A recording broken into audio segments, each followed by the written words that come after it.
குறைந்த அளவு கார்பன் கழிவுகளை வெளியேற்றி பூமியை காப்பாற்ற வேண்டும் என்று பிரதமர் மோடி வலியுறுத்தியுள்ளார். சுற்றுச்சூழல் மற்றும் வனத்துறை அமைச்சர்களின் 2 நாள் மாநாடு திங்களன்று டெல்லியில் துவங்கியது.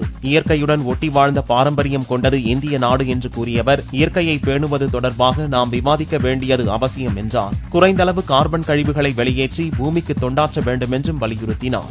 பிரான்ஸ், ஜெர்மனி, கனடா நாடுகளுக்கு பிரதமர் மோடி வரும் 9ஆம் தேதி சுற்றுப்பயணம் மேற்கொள்கிறார். முதலில் பிரான்ஸ் தலைநகர் பாரிஸ் செல்லும் மோடி அங்கு 3 நாட்கள் தங்குகிறார். ராணுவம், விண்வெளி, ரயில்வே, அணுசக்தி தொடர்பாக பேச்சு நடக்கிறது. 12ஆம் தேதி ஜெர்மனி செல்லும் மோடி அங்கு வர்த்தக கண்காட்சியை துவக்கி வைக்கிறார். தொடர்ந்து கனடா செல்லும் பிரதமர் மோடி 16ஆம் தேதி நாடு திரும்புகிறார். நில ஆர்ஜித மசோதா நிறைவேற்றுவதில் எந்த விளைவுகளையும் சந்திக்க தயார் என்று மத்திய அமைச்சர் வெங்கையா நாயுடு தெரிவித்தார். ஹைதராபாத்தில் செய்தியாளர்களை சந்தித்த வெங்கையா, இந்த மசோதாவில் தேவையான திருத்தங்கள் செய்யப்பட்டுள்ளதாகவும் இதைவிட நல்ல திருத்தங்கள் வந்தால் அதையும் பரிசீலிப்போம் என்று தெரிவித்தார். அர்த்தமுள்ள யோசனைகளை கலந்தாலோசிப்போம் என்று கூறியவர், இச்சட்டத்தை நிறைவேற்றுவதில் எந்த விளைவுகளையும் சந்திக்க தயார் என்று உறுதி தெரிவித்தார்.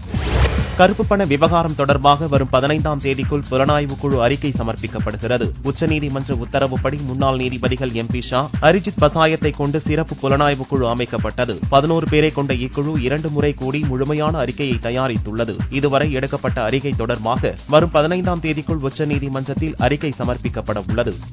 லடாக் பகுதிக்குள் ஊடுருவ முயன்ற சீன ராணுவ முயற்சியை இந்திய ராணுவ வீரர்கள் முறியடித்தனர். இந்தியா, சீனா இடையே 4000 கிலோமீட்டர் எல்லை பிரச்சினை உள்ளது. சில தினங்களுக்கு முன்னர் இந்திய பகுதிக்குள் சீன ராணுவம் ஊடுருவ முயற்சி செய்ததாகவும் இந்திய ராணுவம் தக்க எச்சரிக்கை விடுத்தபடி அவர்களை தடுத்து விட்டதாகவும் தெரியவந்துள்ளது. இந்திய ராணுவ முகாம் இருக்கும் பகுதியை ஆக்கிரமித்து அப்புறப்படுத்தும் நோக்கில் சீன ராணுவம் முன்னேறியதாக தகவல் வெளிவந்துள்ளது. நிலக்கரி சுரங்க ஏலத்தில் 4 லட்சம் கோடி ரூபாய் வருவாய் கிடைத்துள்ளது. நிலக்கரி சுரங்க சிறப்பு ஒதுக்கீட்டு சட்டம் 2015 பார்லிமெண்டில் நிறைவேறியதை தொடர்ந்து ஏல முறையில் சுரங்கங்கள் ஒதுக்கீடு செய்யப்பட்டன. இதுவரை 67 நிலக்கரி சுரங்கங்கள் ஒதுக்கீடு செய்யப்பட்டதில் அரசு துறைக்கு 38 சுரங்கங்கள் வழங்கப்பட்டன. இந்த ஏலம் மூலம் 3,35,000 கோடி மாநிலங்களுக்கு கிடைக்கும். 69,000 கோடி ரூபாயை கட்டண சலுகையாக நுகர்வோர் பெறுவர் என்று மத்திய நிலக்கரித்துறை செயலாளர் தெரிவித்துள்ளார். வாளையாறு சோதனைச் சாவடி பிரச்சினை தொடர்பாக கேரள முதல்வருடன் லாரி உரிமையாளர்கள் பேச்சுவார்த்தை நடத்துகின்றனர். கோவையை அடுத்த கேரள எல்லையில் உள்ள வாளையாறு சோதனைச் சாவடியால் காலதாமதம், பொருள் விரயம் ஏற்படுவதாக கூறி லாரி உரிமையாளர்கள் கடந்த 6 நாட்களாக வேலைநிறுத்த போராட்டம் நடத்தி வருகின்றனர். இதனால் தினமும் கேரளாவுக்கு செல்ல வேண்டிய 3000 கோடி ரூபாய் மதிப்புள்ள பொருட்கள் தேக்கமடைந்துள்ளன. அத்தியாவசிய பொருட்கள் இன்றி கேரளாவும் தவித்து வருகிறது. இந்நிலையில் திங்களன்று திருவனந்தபுரத்தில் கேரள முதல்வர் உம்மன் சாண்டியுடன் போராட்டக்குழு தலைவர் சண்முகப்பா தலைமையில் பேச்சுவார்த்தை நடக்கிறது. வாட்டி வதைக்கும் கத்திரி வெயில் மே 4ஆம் தேதி துவங்குகிறது. கோடைக்காலம் துவங்கும் முன்பே தமிழகத்தில் வெயில் வாட்டி வதைக்கிறது. கத்திரி எனும் அக்னி நட்சத்திரம் வரும் மே மாதம் 4ஆம் தேதி துவங்குகிறது. 26 நாட்கள் கடும் வெயில் நீடிக்கும் நிலையில் தற்போது தமிழகத்தின் பல்வேறு மாவட்டங்களில் வெயிலின் அளவு செஞ்சுரியை தாண்டிவிட்டது. அதிகபட்சமாக வேலூரில் 103 டிகிரி வெயில் வாட்டி வதைக்கிறது. முத்துக்குமாரசாமி வழக்கில் அடுத்த கட்ட நடவடிக்கையில் சிபிசிஐடி போலீசார் தீவிரமடைந்துள்ளனர். இவ்வழக்கில் கைதாகி பாளையங்கோட்டை சிறையில் இருக்கும் முன்னாள் அமைச்சர் அக்ரி கிருஷ்ணமூர்த்தி, தலைமை பொறியாளர் செந்தில்குமார் ஆகியோரை காவலில் எடுத்து விசாரிக்க ஆலோசனை நடத்தி வருகின்றனர். இவர்கள் மட்டுமின்றி இதில் தொடர்புடைய 10 நபர்களிடம் விசாரணை நடத்தவும் சிபிசிஐடி போலீசார் திட்டமிட்டுள்ளனர். இவ்வழக்கில் அடுத்தடுத்து சிலர் கைதாகலாம் என்று எதிர்பார்க்கப்படுகிறது.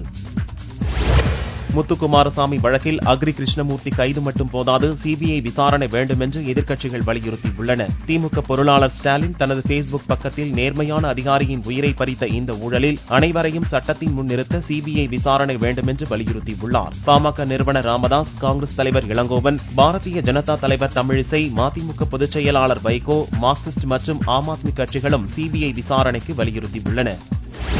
புகையிலை பொருட்களில் எச்சரிக்கை படங்களை வெளியிடக் கோரி வரும் 10ஆம் தேதி ஆர்ப்பாட்டம் நடத்தப்போவதாக பாமக அறிவித்துள்ளது. கட்சி நிறுவனர் ராமதாஸ் வெளியிட்டுள்ள அறிக்கையில், புகையிலை பொருட்களில் 85% அளவில் எச்சரிக்கை படங்களை வெளியிடக் கோரி பசுமை தாயகம் அமைப்பு சார்பில் வரும் 10ஆம் தேதி வெள்ளியன்று சென்னையில் தொடர் முழக்க போராட்டம் நடக்கும் என்று அறிவிக்கப்பட்டுள்ளது. தமிழகத்திற்கு கிருஷ்ணா நீர் தர முடியாது என்று ஆந்திர அரசு தெரிவித்துள்ளது. சாய்கங்கை திட்டப்படி தமிழகத்திற்கு 12 டிஎம்சி தண்ணீரை ஆந்திர அரசு வழங்க வேண்டும். ஆனால் 2014, 2015 இதுவரை 4.7 டிஎம்சி மட்டுமே வழங்கப்பட்டுள்ளது. கடந்த 20ஆம் தேதி முன்னறிவிப்பின்றி கிருஷ்ணா நீர் நிறுத்தப்பட்டது. முதல்வர் பன்னீர்செல்வம் ஆந்திர முதல்வர் சந்திரபாபு நாயுடுவுக்கு கடிதம் அனுப்பியும் பலனில்லை. ஜூலையில் தான் தண்ணீர் வழங்க முடியும் என்று ஆந்திர அரசு திட்டவட்டமாக தெரிவித்துள்ளதால் சென்னையில் குடிநீர் பிரச்சினை அதிகரிக்கும் என்று கூறப்படுகிறது. நதிகளை இணைக்க அப்துல் கலாம் வலியுறுத்தியுள்ளார். தஞ்சை தனியார் கல்லூரியில் நடந்த விவசாயிகள் கலந்துரையாடல் கூட்டத்தில் முன்னாள் ஜனாதிபதி அப்துல் கலாம் பங்கேற்றார். அப்போது பேசிய அவர், விவசாயம் வளர நதிகள் இணைக்கப்பட வேண்டும், விளைபொருட்கள் பொருட்களுக்கு விவசாயிகளே விலை நிர்ணயம் செய்ய வேண்டும் என்றும் கேட்டுக் கொண்டார். மேகதாது அணை தொடர்பாக சோனியாவிடம் முறையிட வேண்டும் என்று விஜயகாந்த் தெரிவித்துள்ளார். சேலத்தில் நடந்த தேமுதிக மகளிர் அணி மாநாட்டில் கட்சித் தலைவர் விஜயகாந்த் பங்கேற்றார். மேகதாது அணை தொடர்பாக அங்கு ஆட்சி நடத்தும் காங்கிரஸ் கட்சியின் அகில இந்திய தலைவர் சோனியாவிடம் முறையிட வேண்டும் என்று விஜயகாந்த் வலியுறுத்தியுள்ளார். அடுத்த கல்வியாண்டுக்கான அரசின் பாடப்புத்தகங்களை வாங்க முடியாமல் மாணவர்களும் பெற்றோரும் பரிதவித்து வருகின்றனர். முழு ஆண்டு தேர்வுகள் முடிவடையும் நிலையில் தமிழக அரசின் அடுத்த கல்வியாண்டுக்கான பாடப்புத்தகங்களை வாங்க மாணவர்கள் பெற்றோர் தீவிரமாக உள்ளனர். ஆனால் மாவட்ட கல்வி அலுவலகங்களில் சுற்றறிக்கை வரவில்லை என்று கூறப்படுவதால் அரசு தேர்வுக்கு தயாராகும் மாணவர்கள் குழப்பத்தில் உள்ளனர். கோவில் திருவிழாவில் பட்டாசு வெடித்து 2 பலியாகினர். நாமக்கல் அருகே கொல்லிமலை தின்னனூர் நாடு பகுதியில் உள்ள மாரியம்மன் கோவிலில் திருவிழா நடந்து வருகிறது. திங்களன்று அதிகாலை பூஜை நடத்தப்பட்டு பட்டாசு வெடிக்கப்பட்டது. அப்போது எதிர்பாராத விதமாக பட்டாசுகள் இருந்த அறையில் தீப்பொறி விழுந்தது. இதனால் பட்டாசு இருந்த அறை வெடித்து தரைமட்டமாகியது. இவ்விபத்தில் சிறுவன் கதிர்வேல், சின்னசாமி ஆகிய 2 பேர் சம்பவ இடத்திலேயே உயிரிழந்தனர். வாழவந்தி நாடு போலீசார் விசாரணை நடத்தி வருகின்றனர்.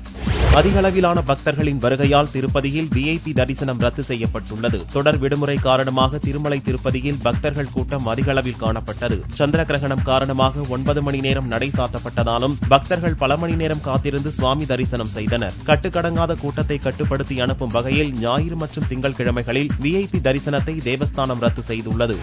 தங்கத்தின் விலையில் திங்களன்று ஒரு சவரனுக்கு 248 ரூபாய் அதிகரித்து 20,352 ரூபாய்க்கு விற்பனையானது.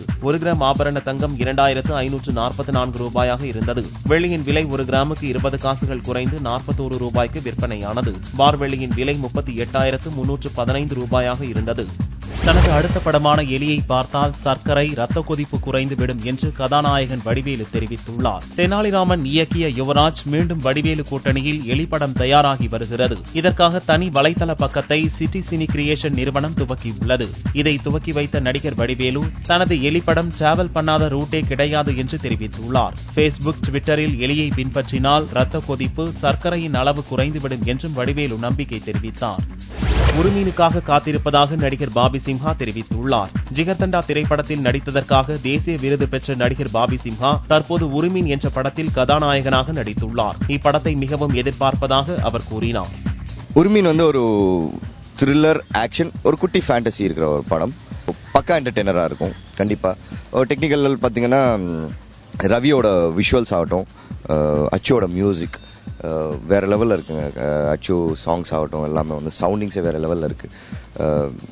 படம் வேற மாதிரி வந்திருக்கு. கண்டிப்பா ஒரு விஜயதனகருக்கு ஒரு சின்ன குட்டி எக்ஸ்பெக்டேஷன் இது கண்டிப்பா ஃபுல்ஃபில் பண்ணும். கண்டிப்பா எல்லாருமே உங்களுக்கு அந்த 2.5 hours கண்டிப்பா ஃபுல்ஃபில் பண்ணும் நம்பிக்கை.